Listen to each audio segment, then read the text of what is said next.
உக்ரைனுக்கு 90 billion euro நிதியுதவி, ஐரோப்பிய ஒன்றியம் ஒப்புதல்.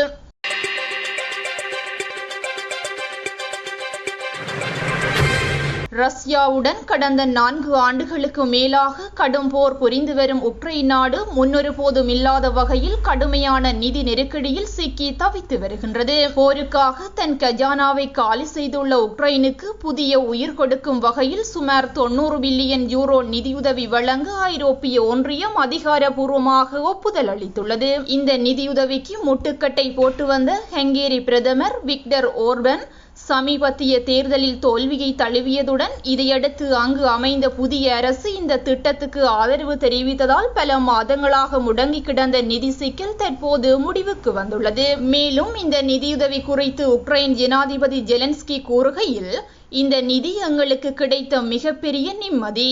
இருப்பினும் இது முழுமையானது அல்ல. எங்களின் ஆயுத தொழிற்சாலைகளின் முழு திறனில் 60% மட்டுமே இந்த நிதியால் பயன்படுத்த முடியும். மின்சார கட்டமைப்பை சீரமைக்க இன்னும் கூடுதல் நிதி தேவைப்படுகிறது என உருக்கமாக தெரிவித்துள்ளார். எனினும் ஜூன் மாதத்துக்குள் இந்த நிதி கிடைக்காவிட்டால் அரச ஊழியர்களுக்கு சம்பளம் வழங்கக்கூட முடியாத நிலை ஏற்பட்டிருக்கும் என தற்போது இந்த நிதி உக்ரைனுக்கு புதிய நம்பிக்கையை அளித்துள்ளதாகவும் பொருளாதார நிபுணர்கள் கருதுகின்றனர்.